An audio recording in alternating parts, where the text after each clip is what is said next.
प्रकाशित की, दया कृष्णवाणी में उन्होंने प्रकाशित की। ये सब ऑनलाइन अवेलेबल है? होनी चाहिए, मेरा अनुभव ऐसा है। आप इसको थोड़ा सा देखिएगा भी। नहीं, मेरा ख्याल है कि है, क्योंकि जो प्राइवेट पब्लिशर्स आपके वो सब ऑनलाइन है। क्योंकि ऑनलाइन होने से लोगों को सुविधा हो जाती है। ऑनलाइन है, जहाँ तक मेरा ख्याल है। एक आध किताब ना हो तो मैं नहीं कह सकता। और जयपुर वाली सारी किताबें ऑनलाइन उपलब्ध हैं। जो मौलिक लेखन जिसे कहते हैं, उसकी बात करें तो कुल कितनी पुस्तकें हो गई होंगी? और मैंने हिसाब लगाया नहीं कभी कि कितनी हुआ, हाँ, लेकिन मेरे ख्याल से बड़ी संख्या होगी की। और खासतौर से जिन विषयों पे लिखी है उनमें तो कुछ ऐसे विषय जिनमें पहले हिंदी में नहीं लिखा गया। जैसे स्वराज पर एक किताब लिखी मैंने, स्वराज के आधार और आयाम।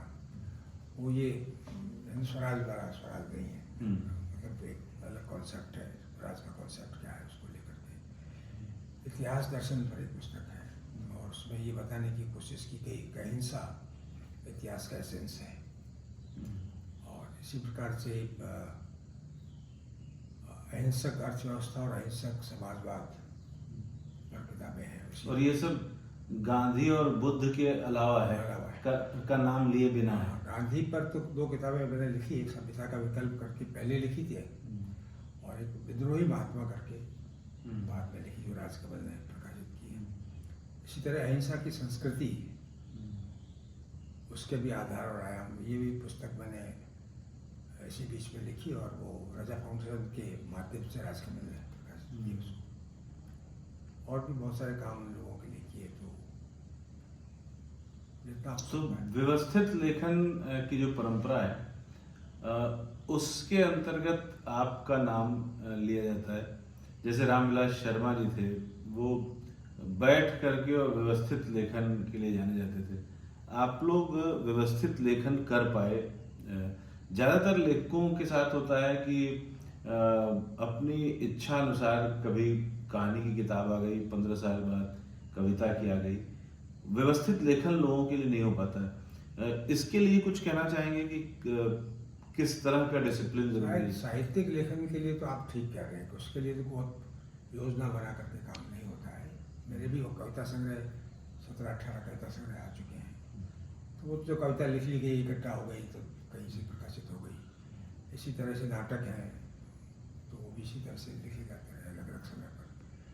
तो वो तो ठीक है, उसको आप व्यवस्थित लेखन नहीं कर सकते, इस अर्थ में नहीं कर सकते कि आपने उस पर बैठ के लगातार।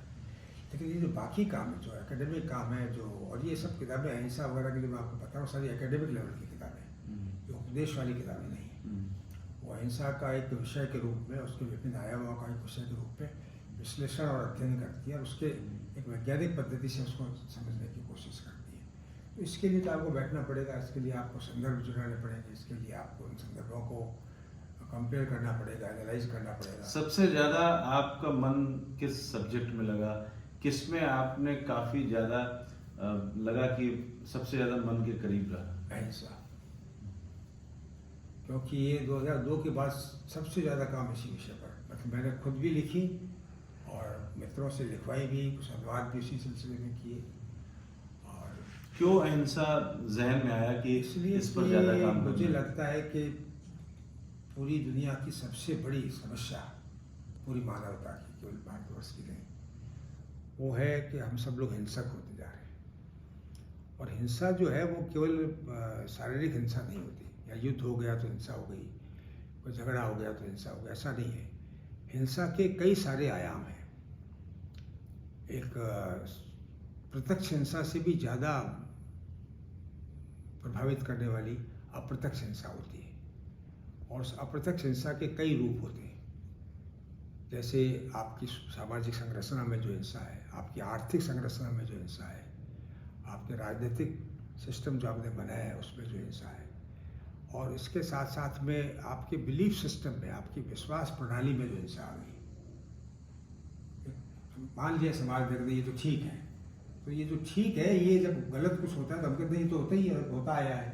इसलिए आपका कहीं मन ये कहता है कि नहीं, हमारी परंपरा में ये हो रहा है। ऐसे भी लोग कई लोग कहते हैं, स्त्रियों की स्थिति को लेकर के,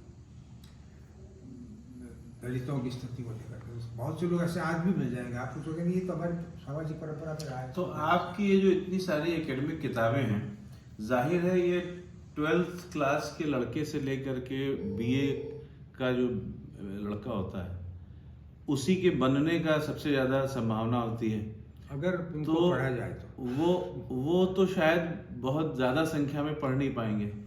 तो अगर वो आपसे मिलते हैं तो बहुत संक्षेप में कि वो ग्रास्प भी कर सकें उनको निचोड़ के रूप में आप क्या बोलेंगे हिंसा को लेकर? नहीं, वो तो मैं कह रहा हूँ कि अभी जैसे मैं आपसे कह रहा था कि हिंसा के जितने रूप हैं मैं आधे घंटे में उनको समझा देता हूँ और उस अहिंसा के कितने आयाम हो सकते हैं ये 10-20 मिनट और समझता हूँ। एक लेक्चर में पर्याप्त रूप से मैं समझा सकता हूँ उन बच्चों को। लेकिन मैं ऐसे कई जगहों पर अहिंसा के जो कोर्सेज भी मैंने बनाए थे वहाँ वर्धा में रह करके, तो वहाँ भी पढ़े लड़कों ने उसको और उस तरह के कोर्सेज थे कि उससे करके जो लड़के निकले उन्होंने स्वयं किताब अहिंसा पर बाद में लिखी मेरे प्रोजेक्ट में भी मदद की। तो एक प्रकार से मैं कह सकता हूँ ये, और ये BMA के लड़कों के लिए नहीं है दरअसल, ये किसी भी व्यक्ति के लिए जो अपने समाज को समझना चाहता है, मनुष्य को समझना चाहता है और मुख्य समस्याएं क्या है, उनके जड़ कहाँ है और उनके बेसिक समाधान कैसे हो सकते हैं। तो हमारे यहाँ समाधान के लिए तात्कालिक समाधान निकाले जाते हैं, तो पॉलिटिशियन लोग करते रहते हैं, इकोनॉमिस्ट लोग भी करते रहते हैं। लेकिन ये पुस्तकें जो है वो बेसिक समाधान की बात करती है कि जब तक आप ये पूरा ढांचा नहीं बदलेंगे तब तक समाज में हिस्सा रहेगा। तो चूंकि कम समय में ही हम लोग काम कर सकते हैं तो जानना चाहेंगे कि आपका जो मेन टाइम था लेखन का यंग एज में वो कौन सा था? उस समय क्या देश में चल रहा था खासतौर से लेखकी दुनिया में, और किन लेखकों के आप सबसे ज्यादा करीब थे? देखिए, उससे पहले एक सारा काम जो मैं अभी आपसे जिसका जिक्र कर रहा था वो तो 2002 में रिटायरमेंट के बाद ज़्यादा हुआ। 1-2 किताबें पहले हुई हैं लेकिन ज़्यादातर काम बाद में हुआ है। उससे पहले का जो मुख्य काम था वो यद्यपि मैं इतिहास का अध्यापक था, लेकिन इतिहास पे मेरी 1-2 किताबें ही हैं और अभी टेक्स्ट बुक टाइप नहीं है। बाकी जो काम है वो साहित्य का अधिक था, तो कविता, नाटक, आलोचना हिंदी की, और वो उस समय ज़्यादा हो रहा था। बाद में भी हुआ है लेकिन उस समय का मुख्य काम वही था। और उस समय संयोग से मुझे हिंदी के कई श्रेष्ठ और बड़े लेखकों से उनके सानिध्य में रहने का, उनका आशीर्वाद भी मुझे प्राप्त हुआ, स्नेह बहुत अधिक प्राप्त हुआ। ऐसे में उदाहरण के लिए अगर कहूँ तो अज्ञेय का, अच्छा, अज्ञेय जी के साथ आप रहे? हाँ, अज्ञेय का, निर्मल वर्मा का, सर्वेश्वर जी का, अनूर साय का, इन सब लोगों के जो उस समय दिल्ली में, मैं अज्ञेय जी के साथ एक्चुअली साल भर लगभग उनके घर में रहा। अरे वाह! और ये वो समय था जब एवरीमेंस जयप्रकाश नारायण ने निकाला था और अज्ञेय उसके संपादक थे और उन्होंने मुझे उसमें काम करने के लिए इन्वाइट किया था। तो मैं गया वहाँ काम करने के लिए, पत्रकारिता के लिए। तो उस समय उन्होंने ये कहा कि तुम कहाँ भटकते रहोगे इधर उधर, तुम मेरे साथ ही रहो। बहुत सुने करते थे मुझसे, तो मैं लगभग साल भर उनके साथ उनके घर में रहा। तो वो तो एक ऐसा अनुभव था और जो मेरे लिए तो बहुत ही वो यूनिवर्सिटी की तरह से था कि कैसे सीख सकते हैं कैसे लोगों से। उन्हीं दिनों में दिल्ली में रहने के दौरान ही बाकी लेखकों से मेरी मुलाकातें हुई, मिलना होता था उनसे, उनके इंटरव्यू करने होते थे अखबार के लिए भी।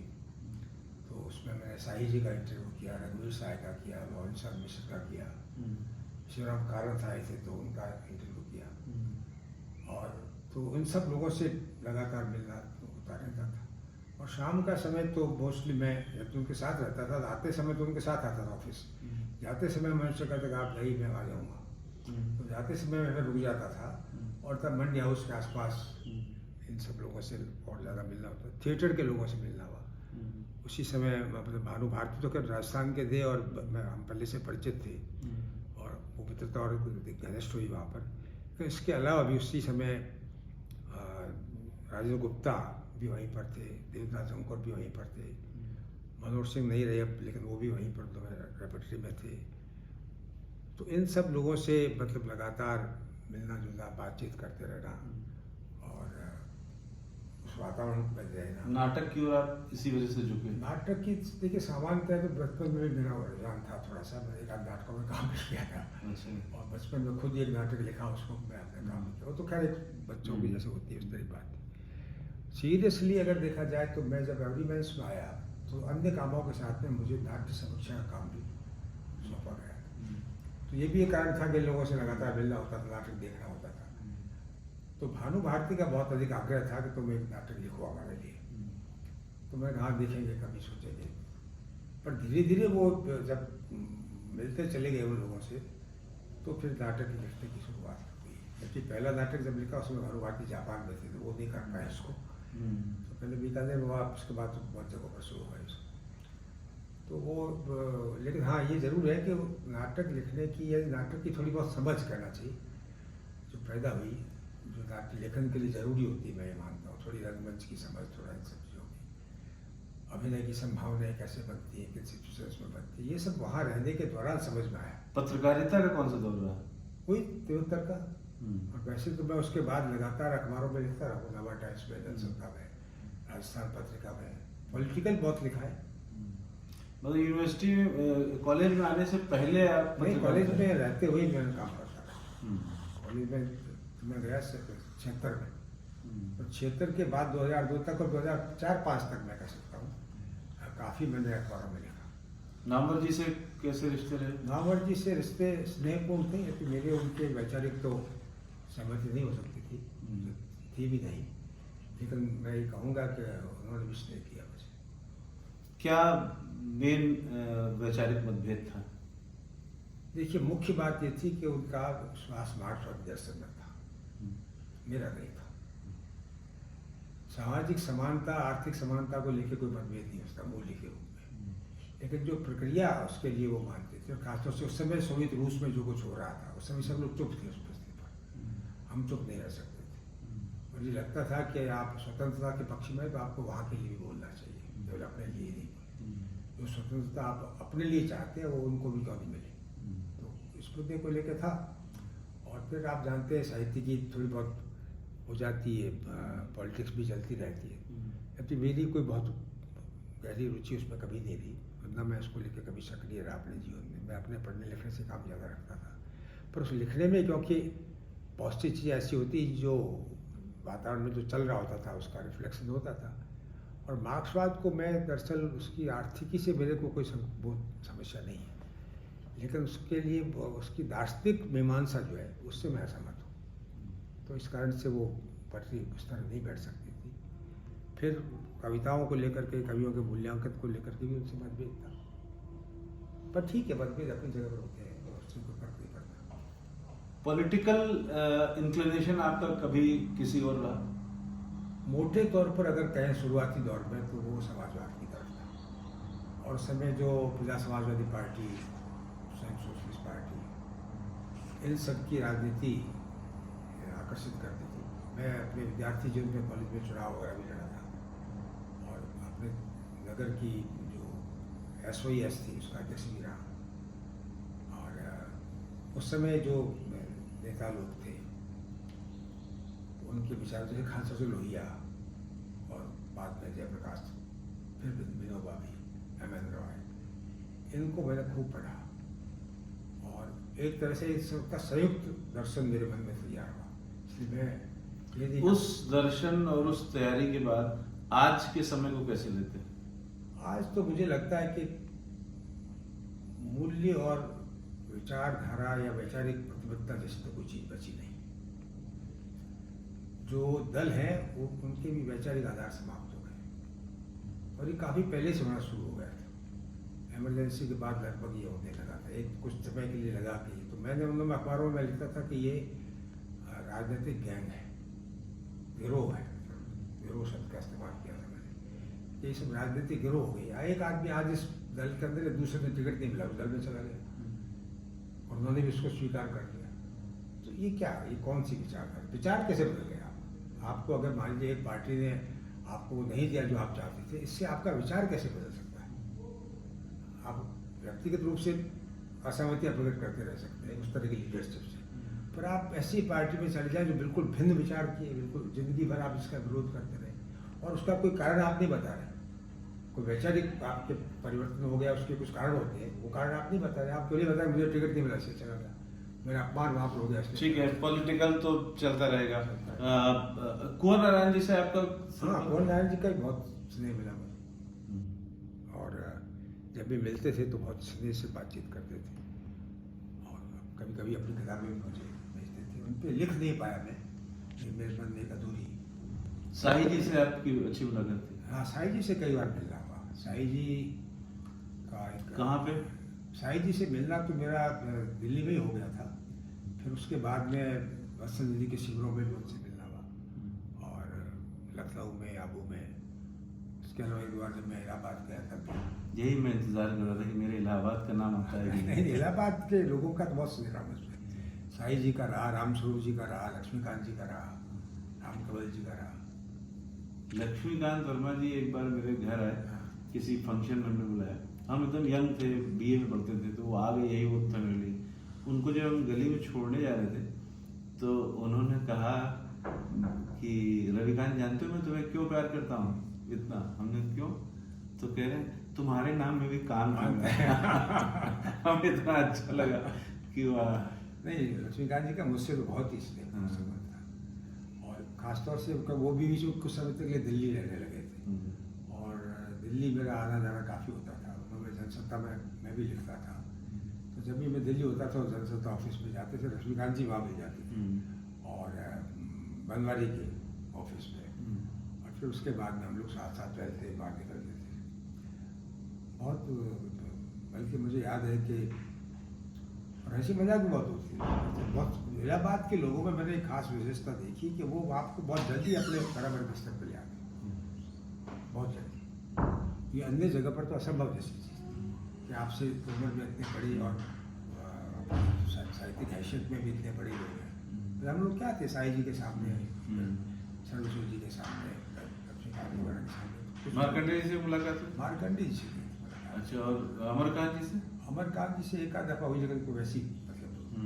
दूधनाथ जी से भेंट हुई? हाँ, दूधनाथ जी से 2-3 दफ़ा हुई भेंट और स्नेहपूर्ण संबंध थे उनसे, लेकिन कुछ घनिष्ठता नहीं कर सकते क्योंकि इतना समय नहीं मिला कि लेकिन मुलाकातें हुई उनसे। और अज्ञे जी के बारे में बताइए। आप अज्ञे जी के साथ दिल्ली में रहे? जी हाँ। अच्छा, तो उनकी पर्सनालिटी के बारे में बताइए, उनका जो जीवन आपने देखा। मैंने देखी अज्ञे के बारे में थोड़ा सा विस्तार से बात हो जाएगी। अज्ञे के बारे में अफवाहें बहुत फैलती थी और मैंने अपने विद्यार्थी जीवन में एक पुस्तक लिखी थी अज्ञे की कविता पर। तो मुझे कहा गया, बीकानेर में अच्छा साहित्य वातावरण था, तो ये कहा गया तुम किताब लिख रहे हो तो उनसे मिल लो। उन में वो अभिमान में थे, तो मैंने कहा नहीं, मैं नहीं मिलूँगा, मैं उनसे बिना मिले ही मतलब जो मुझे करना है वो करूँगा। किताब लिख रहे तो उसके मिलने की क्या जरूरत है। और मैंने कहा इसलिए भी नहीं मिलूँगा क्योंकि उनके बारे में जो अफवाहें सुनते हैं, मेरा मन नहीं करता वो सही होगी, लेकिन अगर वो सही निकल गई तो शायद मैं जीवन भर उस आदमी का सम्मान नहीं कर पाऊँगा।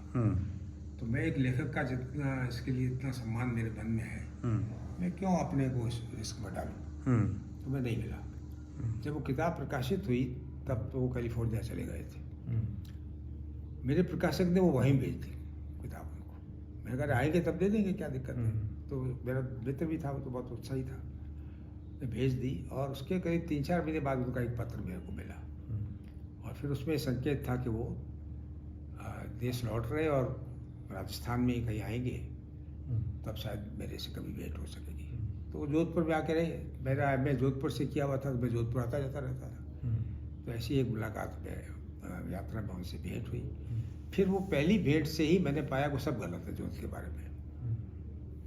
आप देखिए, मेरा लगभग 1971 से लेकर के और 87 में जब उनकी मृत्यु हुई तब तक लगातार संपर्क रहा है। साल भर तो साथ ही रहा उनके, लेकिन इसके अलावा ही लगातार मेरी छुट्टियां उनके साथ बीती थी, उसके साथ यात्राएँ की, कई कामों में सहयोग किया उनसे। जब उन्होंने नया प्रतीक निकला तो ये पहले वर्ष में मैं उसका सहायक संपादक था। तो ये सब, एक तो वो आपके विचार को बदलने की कोशिश नहीं करते थे, मैं बड़ी महत्वपूर्ण बात मानता हूँ। वो जानने की कोशिश ज़रूर करते थे कि आपके ये विचार क्यों है, अगर आपकी असहमति है तो उसके पीछे तर्क क्या है, ये ज़रूर जानने की कोशिश करते थे। पर ये नहीं कि आप नहीं तुम गलत सोच रहे हो, उसको यूँ नहीं यूँ सोचना चाहिए, कभी इस तरह की भाषा उन्होंने इस्तेमाल नहीं की। दूसरा, मैंने देखा कि जो अहंकार वगैरह का उनके बारे में चली कथाएं, वो सब व्यर्थ थी और सब मिथ्स थी देखा जाए तो, क्योंकि मैंने कभी उनको उस तरह से, हाँ, जहाँ लेखकीय गरिमा का सवाल हो, लेखक के आत्मसम्मान का सवाल हो, वहाँ जरूर वो आप कह सकते हैं कि वो अहंकार नहीं था, वो लेखकीय गरिमा को बचाए रखने के लिए होता था कि यार लेखक किसी से छोटी चीज़ नहीं है। व्यक्ति रूप में, मनुष्य के रूप में मैंने कभी उनको अहंकार में नहीं देखा। और मैं जब उनके साथ था, दिल्ली में रह रहा था, तो कई दफ़ा लोग मिलने आते थे उनसे दूर दूर से, सामान्य किस्म के लोग भी। तो कभी ये नहीं था कि वो अगर पहले से समय लिए बिना आ गए हैं तो नहीं मिलेंगे।